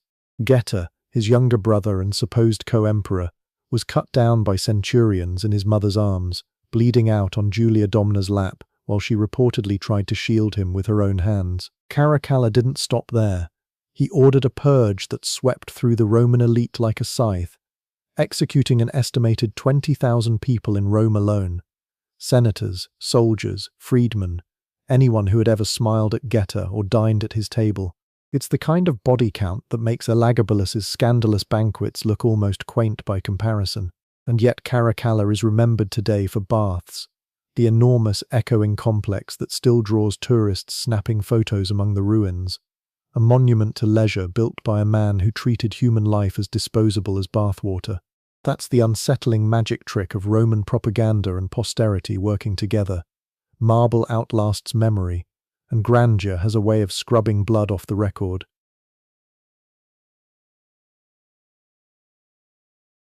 The year is 235 CE, and for the first time in Roman history, a man who never set foot inside a senatorial villa, never wore the toga of a magistrate, never so much as sipped wine at a patrician dinner party, is standing where emperors are supposed to stand. Maximinus Thrax was a soldier through and through, a giant of a man by ancient accounts, allegedly towering over 8 feet tall according to sources that clearly never met a tape measure or cared much for accuracy. Strip away the exaggeration, and what remains is still remarkable. A career built entirely on muscle, discipline, and battlefield instinct, rather than bloodline or Senate favor. He clawed his way up through the ranks of the legions until the army itself simply decided he should be emperor. And just like that, the old rules about who got to wear the purple evaporated. The Senate, predictably, was horrified. Here was a man they considered a barbarian in a soldier's boots, ruling an empire that had always, at least in theory, belonged to the aristocracy. That horror bleeds through every surviving account of his reign, and it's worth pausing on that fact before taking any of it at face value. The Historia Augusta, never exactly a beacon of restraint, paints Maximinus as a monster who despised the educated classes and delighted in crushing them, and Herodian isn't much kinder. But remember who's writing this. These are senatorial voices describing a man who represented everything they feared, power flowing not from birth or pedigree, but from calloused hands and army loyalty. Of course he reads like a villain in their pages. That doesn't mean the purges didn't happen, and they almost certainly did. Aristocrats and officials swept aside on suspicion of disloyalty. Executions carried out with the kind of efficiency you'd expect from a man who spent his life issuing orders rather than debating them in committee. But it does mean we should read the body count alongside the bias, because a hostile elite describing the destruction of its own class was never going to write a balanced account. What's harder to dismiss is the sheer relentlessness of his campaigning. Maximinus spent almost his entire 3-year reign on the frontier, pushing back against Germanic tribes along the Rhine and Danube, with a ferocity that kept the borders from collapsing entirely. Was this brutality for its own sake, or a soldier emperor doing exactly what the empire desperately needed, someone who understood war because he'd lived it, rather than read about it in a scroll? Probably both, honestly. He never returned to Rome, never courted the Senate's affection, and that absence cost him everything. In 238 CE, his own troops turned on him during a siege gone wrong, killing him and his son and handing the throne to men the Senate found more palatable. It's a brutal irony that the empire's most battle-hardened ruler in years was undone not by an enemy army, but by his own exhausted soldiers, tired of a war that never seemed to end. And here's where the crisis really shows its teeth. Because 238 CE didn't just claim Maximinus, it devoured an entire caste of would-be emperors in a single chaotic year. A bloodbath so absurd historians simply call it the Year of the Six Emperors, Rome apparently developing a taste for mass casualties in its leadership. Which brings us to Philip the Arab, a man whose path to power reads less like a coronation and more like a crime scene report. Philip rose to prominence as Praetorian prefect under Emperor Gordian III during a grueling campaign against Persia, and when Gordian died in 244 CE under circumstances that remained suspiciously convenient for Philip's career trajectory, guess who ended up wearing the purple? Ancient sources whisper that Philip orchestrated the young emperor's death. Though, as always with this era, whispers are about the best evidence we're going to get. What's not in dispute is that Philip needed to move fast to legitimize himself, striking a hurried and humiliating peace with Persia just to buy himself breathing room back home. A deal that cost Rome both treasure and pride, but kept his throne intact for the moment. He spent lavishly on games and celebrations, including Rome's 1000th anniversary in 248 CE, a spectacle clearly designed to paper over the fact that his claim to power rested on shaky, blood-soaked foundations. It didn't work forever. By 249 CE, a rival general named Decius had the army's backing, and Philip died in the resulting clash, another emperor consumed by the very system of military loyalty that had made him. Decius didn't get to enjoy his prize for long, but he made his mark fast, and not in a way that's aged well by modern standards. Believing that the empire's mounting disasters, invasions, plague, economic strain, stemmed from divine displeasure, Decius issued an edict in 250 CE requiring citizens across the empire to publicly sacrifice to the traditional Roman gods, and Christians who refused faced persecution ranging from property seizure to execution. It was less a targeted religious crusade and more a desperate bureaucratic attempt to restore what he saw as cosmic order through forced conformity, a ruler trying to control chaos he couldn't otherwise explain. Whether cynical or sincere, the policy caused real suffering, and it fits a broader pattern of the era. Emperors reaching for extreme measures because the ordinary tools of governance no longer seemed sufficient against the scale of the crisis. Decius met his end the way so many 3rd century emperors did, not through poison in a palace or a conspiracy of senators, but on a battlefield, killed in 251 CE fighting the Goths in a swamp in modern Bulgaria. His body reportedly never recovered, swallowed by the very terrain he'd tried to conquer. He became the first Roman emperor to die in battle against a foreign enemy, and that single grim fact says more about the 3rd century than any account of his character ever could. This wasn't an age where emperors worried primarily about scheming rivals in marble corridors. This was an age where the barbarians were at the gates, quite literally, and the throne itself had become a battlefield posting with unusually good clothing, which is really the point worth sitting with as this chapter closes. Maximinus, Philip, Decius, 3 men, 3 violent rises, 3 violent ends, and none of them individually monstrous enough to explain the pattern on their own. What we're looking at isn't a gallery of uniquely cruel tyrants stacking atrocities for shock value. It's a systemic collapse, an empire so stretched by invasion, plague, and economic freefall that the imperial office itself became a magnet for assassination, a job nobody could hold long enough to actually govern.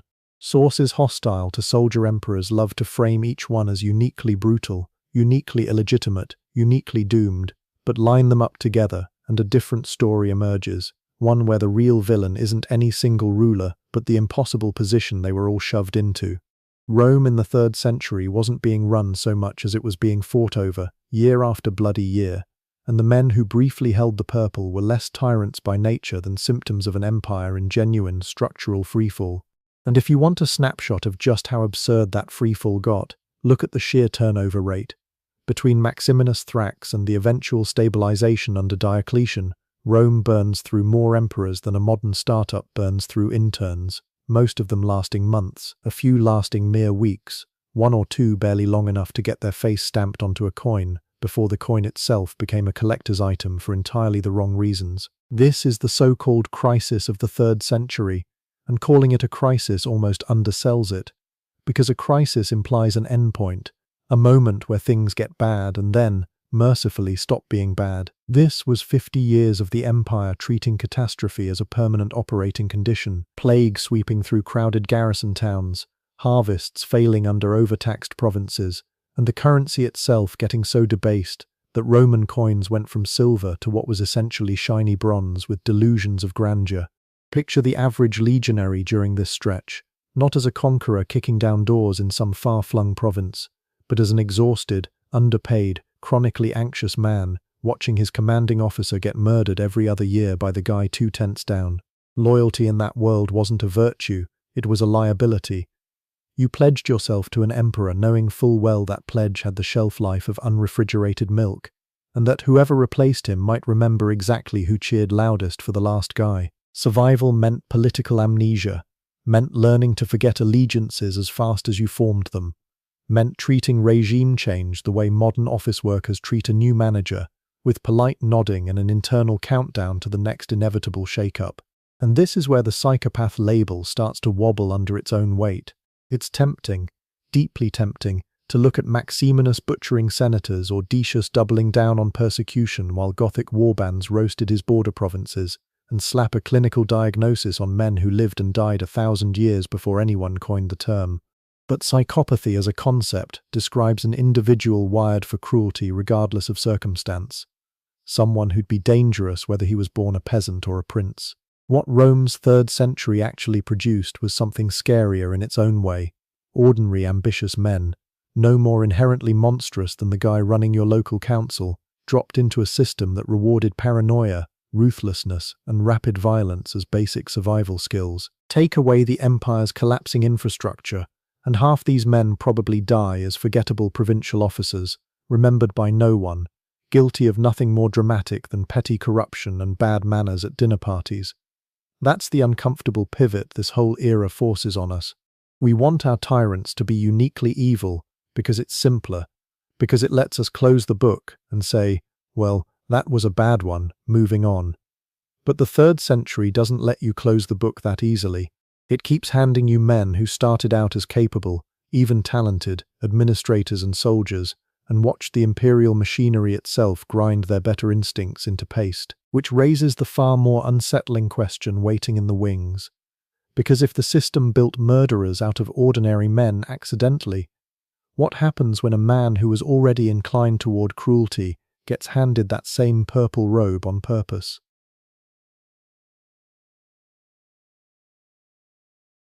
By the time Aurelian took the throne in 270 CE, the Roman Empire wasn't so much a single country as 3 separate countries wearing a trench coat and pretending to be one. Gaul had broken off into its own breakaway state.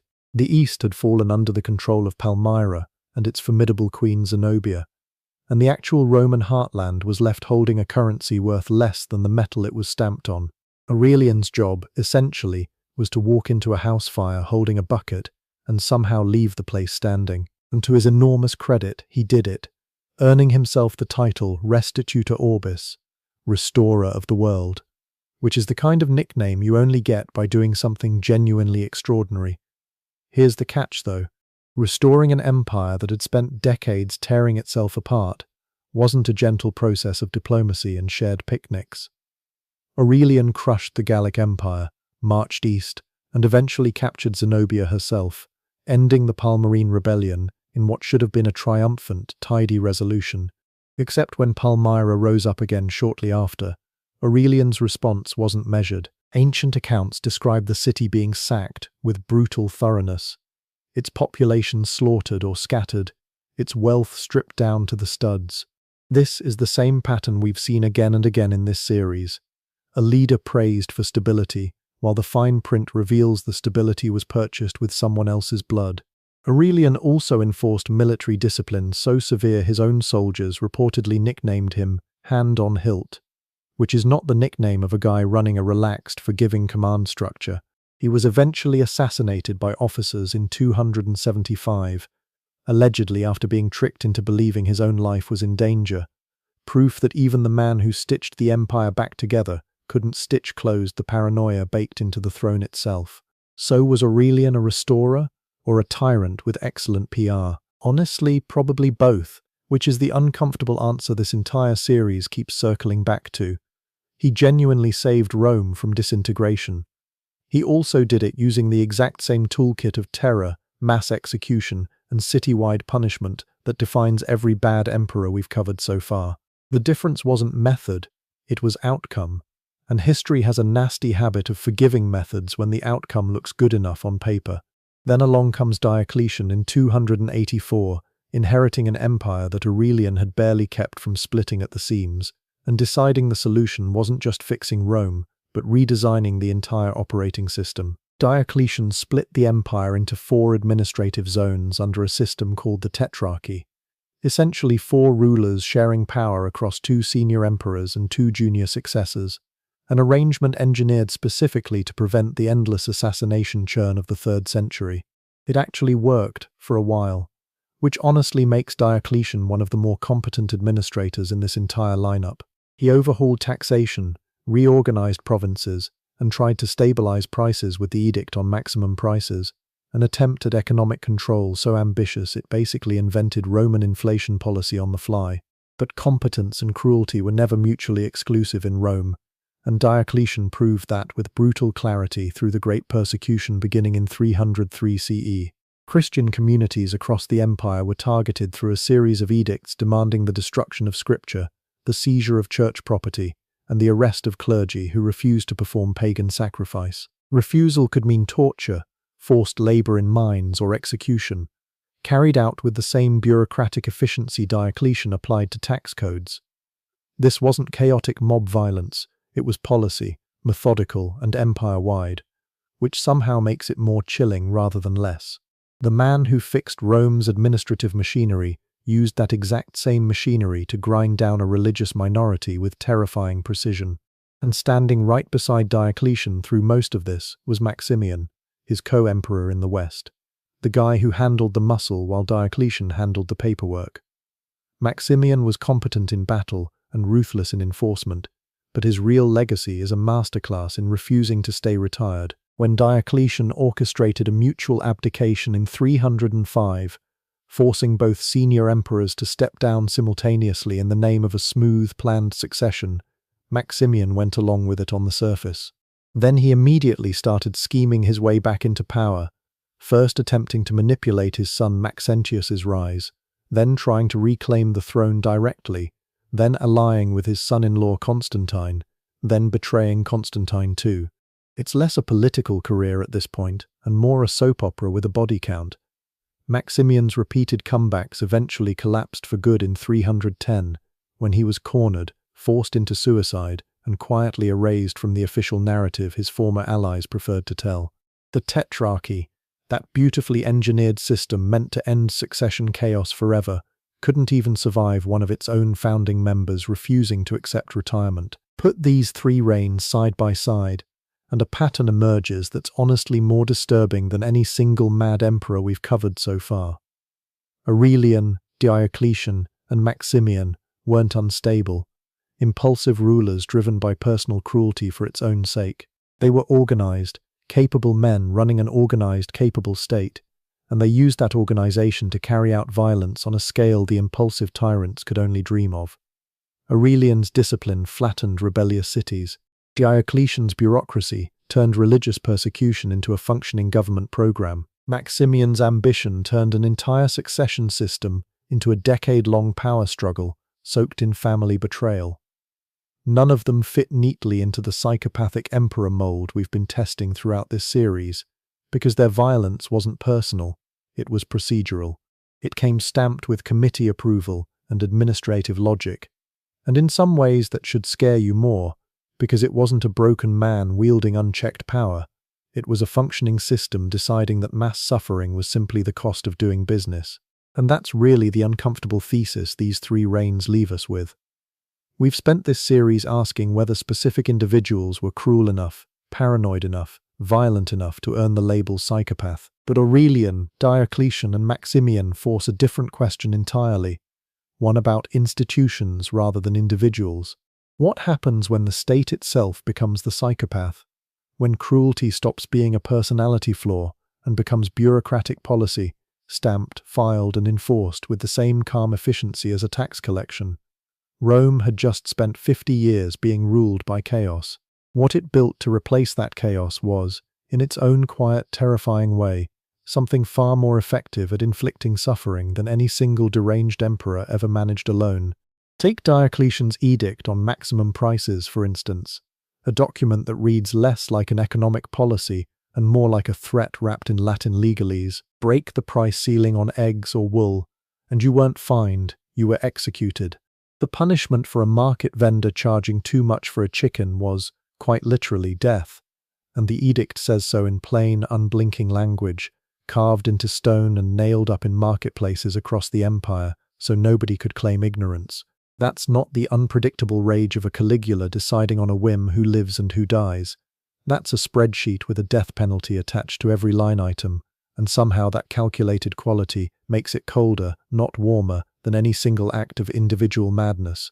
And then there's the census, an innovation so mundane it barely gets a mention in most textbooks, yet it reshaped the lives of ordinary Romans more thoroughly than any battlefield massacre ever could. Diocletian's tax reforms tied peasants to the land they worked, generation after generation, turning free farmers into something dangerously close to hereditary serfs, all in the name of predictable revenue.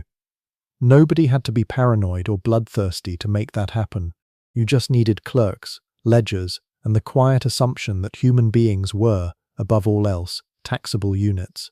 The suffering that followed, families locked into poverty for decades, entire villages unable to leave the soil their grandparents were registered on, never needed a villain's face attached to it. It just needed forms, filed correctly, in triplicate. The Great Persecution fits the same chilling pattern. Diocletian didn't personally hunt down Christians in the streets with a sword, the way legend loves to imagine tyrants doing. Instead, he issued edicts, 4 of them between 303 and 304, each one escalating the bureaucratic noose a little tighter. First, churches were to be demolished and scriptures burned. Then, clergy were to be imprisoned. Then, imprisoned clergy were to be forced into sacrifice under torture. And finally, the edict widened to include every Christian in the empire, ordering universal sacrifice to the old gods, or death. Provincial governors carried out the details, local officials filled in the paperwork, and executioners simply followed orders that had been debated and drafted far above their heads. It was violence with a chain of custody, cruelty you could trace through official channels like a receipt.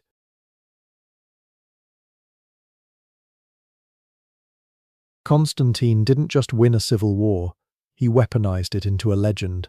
By the time he marched into Rome in 312 CE, having supposedly seen a cross of light in the sky before the Battle of the Milvian Bridge, he'd already spent years grinding down rivals with the same cold calculation any successful warlord needs.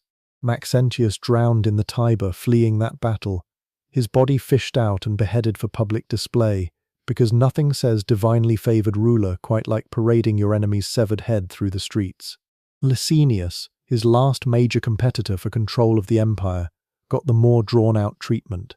Defeated in battle, promised safety, then executed anyway in 325 once he'd stopped being useful alive.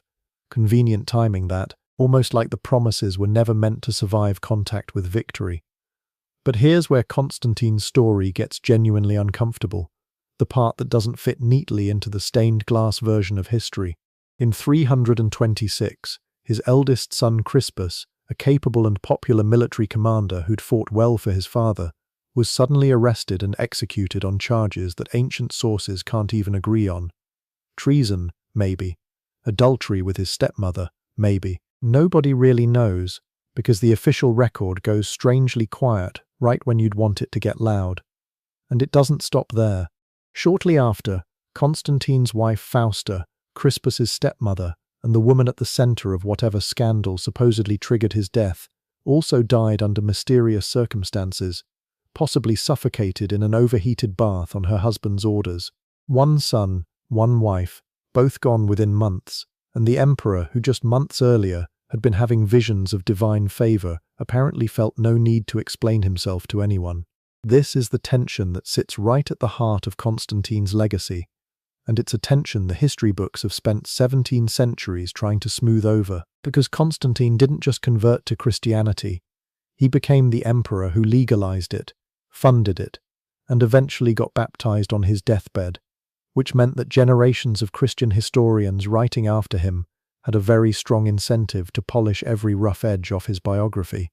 Eusebius, his most enthusiastic chronicler, practically writes hagiography instead of history, framing Constantine as a chosen instrument of God, while conveniently skating past the murdered son and the dead wife like they're footnotes nobody needs to read. Separating the actual man from the myth he became is like trying to find the original photograph underneath 50 layers of restoration paint. Somewhere under all that reverence is a ruthless political operator who eliminated family members the same way he eliminated rivals, efficiently and without much apparent hesitation. His son Constantius too inherited the throne in 337, and he inherited something else too, an appetite for clearing the family tree of anyone who might complicate his claim. Almost immediately after Constantine's death, a purge swept through the extended family, and it wasn't subtle. Uncles, cousins, half-brothers, the list of relatives who conveniently died in the chaos surrounding the succession reads less like a tragic accident and more like a checklist. 2 of Constantius's uncles were killed outright, along with several cousins, leaving only a couple of very young relatives alive, presumably because killing toddlers was a bridge even this dynasty wasn't ready to cross yet. The pattern established by the father, quietly executing threats to consolidate power, was inherited by the son with barely a pause for grief. Constantius too ruled for over 2 decades, and his court became a masterclass in paranoia dressed up as piety. He was deeply invested in the theological controversies tearing through Christianity at the time, particularly the fight over Arianism, and he wasn't shy about using imperial power to enforce his preferred version of doctrine, exiling bishops who disagreed and treating religious conformity as a matter of state security. Ancient historians, particularly the pagan writer Ammianus Marcellinus, painted him as suspicious to the point of tyranny, someone who saw conspiracies in every shadow of the palace and responded with the same swift, permanent solutions his father favored. Whether that reputation is entirely fair or partly the bitterness of a writer who resented Christian influence in government is genuinely hard to untangle, but the body count among his own relatives speaks for itself regardless of who's doing the narrating. And here's the uncomfortable through line that connects this entire family saga to something much bigger. Dynastic murder wasn't an aberration in Rome, it was practically a job requirement, and centuries after Constantine first turned his own household into a crime scene, the pattern was still playing out on repeat. Fast forward to 602 CE, and you land on Phocas, a low-ranking army officer who rode a military mutiny straight into the imperial palace by overthrowing and executing Emperor Maurus, along with Maurus's sons, in a purge that set the tone for everything that followed. Phocas didn't inherit an empire. He seized one through violence, and then governed through more of the same, filling his reign with executions of anyone who looked like a threat, real or imagined. His paranoia curdled into outright brutality, and predictably it caught up with him. In 610, another usurper, Heraclius, arrived by sea, and Phocas met an end that was less execution than public butchery, reportedly mutilated before being killed, his body dragged through the streets as a final humiliation. Phocas isn't part of the Constantinian bloodline, but he's absolutely part of the same story, a late, brutal echo of a pattern that had been running through Roman power for centuries by that point. Kill your way to the throne. Rule through fear, because fear is faster than legitimacy, and eventually somebody else does the exact same thing to you. From Constantine quietly erasing his own son and wife under the shadow of his new Christian empire, to Constantius purging uncles and cousins to secure a crown he hadn't earned through merit, to Phocas closing out this entire era with a reign built on slaughter and ending in exactly the kind of violent spectacle he'd inflicted on others, the through line never really breaks. Rome kept building new institutions, new religions, new justifications for power, but the oldest instinct in the empire, seize it, hold it, kill for it, never actually went away. It just kept finding new faces to wear. And here's the thing that makes this particular chapter of Rome so unsettling to sit with. None of these men thought of themselves as monsters. Constantine believed he was building something eternal. Constantius believed he was protecting a fragile empire from the wolves circling it, even if he had to become one himself to do it. Phocas, in whatever twisted logic ran through his head in that final decade, probably believed the throne was simply his to take because he'd taken it, and that alone made him worthy of it. That's the part that should genuinely unsettle you. Psychopathy in the ancient world rarely announced itself with a villain's monologue. It wore the language of duty, of necessity, of divine favor, right up until the moment the knife came out or the mob showed up at the door. Power didn't corrupt these men so much as it revealed what had been sitting underneath the purple robes the entire time, patient and waiting for its opening.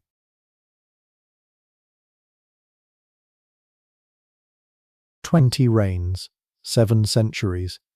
And by now, if you've been paying attention, you've probably noticed the same 5 or 6 gears turning underneath almost every single one of these stories.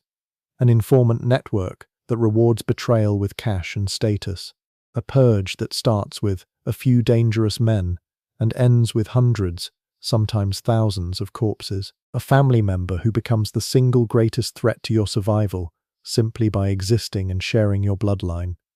And finally, waiting in the wings the entire time, an army that can make you emperor on a Tuesday and unmake you by Friday if the payroll runs late. That's not 20 separate personality disorders. That's one operating system, running on repeat, generation after generation, wearing different faces and different names. And that's really the thing worth sitting with before we close the book on this whole saga. These weren't 20 isolated monsters who each happened to stumble into power. This was a structure, a machine built by Augustus that never actually solved its own core problem, which was that Roman power was never secured by law. It was secured by loyalty, and loyalty is rentable, biddable, and endlessly renegotiable. Every emperor we've covered, from Tiberius brooding on Capri to Phocas dragged through the streets of Constantinople, inherited that same fundamentally unstable machine. Some of them ran it competently for a while, some of them ran it straight into a wall, but none of them escaped its basic gravity, because the gravity wasn't personal, it was structural. Now, before we hand out any final verdicts, let's do the responsible thing one more time, because this entire series has hinged on it. Almost everything juicy you've heard about these men came filtered through people who had every reason to make them look worse than they probably were. Suetonius wrote decades after the fact, collecting gossip like a magpie collecting shiny objects. Tacitus wrote as a senator settling scores with an institution that had terrorized his own class. The Historia Augusta, frankly, reads less like history and more like ancient tabloid fiction, with just enough real names sprinkled in to seem credible. Cassius Dio at least had the decency to admit when he was speculating. So when we call someone paranoid or cruel, we have to keep asking the boring but essential question: is this administrative record, coin issues, laws, building projects, or is this a colourful anecdote written by someone who wanted you to hate the guy? Caracalla is maybe the cleanest example of why this distinction matters. Yes, He had his own brother Geta murdered in their mother's arms. And yes, he unleashed a purge that swallowed up an estimated 20,000 people who'd had the misfortune of being Geta's friends, acquaintances, or simply unlucky enough to be nearby. That's not legend. That's about as close to verified as ancient history gets. But that same reign also produced the Constitutio Antoniniana, a decree that handed citizenship to nearly every free person inside the empire's borders, an administrative earthquake, not a rumor, cruelty and competence, sitting right next to each other in the same man, in the same year. Rome rarely gave you a clean villain. It gave you contradictions wearing a crown, which brings us to a question that's been quietly humming underneath this entire series. Why do we all know Caligula's name, and Nero's name, and Commodus's name, while Philip the Arab, or Decius, or even Maximian barely register outside of specialist textbooks, despite arguably comparable body counts? Part of it is spectacle. Nero performing while Rome burned, Commodus fighting disabled animals in the arena dressed as Hercules. These are cinematic images, built for retelling, built for legend. Part of it is timing. Die in a chaotic stretch where 5 other emperors are also dying, and you just become one entry in a very crowded obituary column. And part of it, uncomfortably, is who got to write your obituary in the first place. The emperors remembered as monsters are often simply the ones whose enemies happen to be better writers, or who happen to offend the specific class of people holding the pens. Strip away the theatrics, though, and what's actually left is less a story about ancient madness and more a story about what unmonitored, unchecked power tends to do to any human being, in any century, given enough time and enough opportunity. We've deliberately avoided slapping modern psychiatric labels onto men who lived 2,000 years before those labels existed, because that's a shortcut that flatters our own era's vocabulary more than it explains theirs. What the record actually shows, again and again, is something simpler and somehow more uncomfortable. Give one person total authority, remove the checks, remove the accountability, and stack an army's loyalty behind their whims, and paranoia stops being a personality quirk. It becomes a survival strategy. Cruelty stops being an aberration. It becomes a management tool. That's not a Roman disease. That's a human one, and Rome just happened to run the experiment longer and with better documentation than almost anyone else in history. So here's the final frame, the one worth carrying with you as the lights dim on this whole 20-emperor odyssey. Tiberius and his informants, Sejanus and his letter, Caligula and his bridge of boats, Nero and his burning city, Domitian and his mirrored hallways, watching for knives that eventually found him anyway, Commodus in the arena, Caracalla in his brother's blood, Elagabalus in the Tiber, Diocletian's bureaucrats quietly persecuting with paperwork instead of swords, Constantine erasing his own son, Phocas dragged through the streets he once terrorized. None of these men saw themselves as villains in their own story. Each one believed, in whatever twisted internal logic power allows a person to build, that the throne demanded exactly what they gave it. And maybe that's the real horror underneath all of this. Quieter than any assassination, any purge, any burning city, it was never really about one bad emperor, or 2, or 20. It was about a system that kept handing absolute power to fallible human beings, and then acting surprised every single time something monstrous walked out the other side. Rome eventually fell. Its emperors came and went. Its purple robes changed shoulders more times than anyone could count. But that particular lesson about what unchecked power reveals in people rather than what it corrupts never really expired. It just went quiet for a while, waiting, the way it always does, for the next open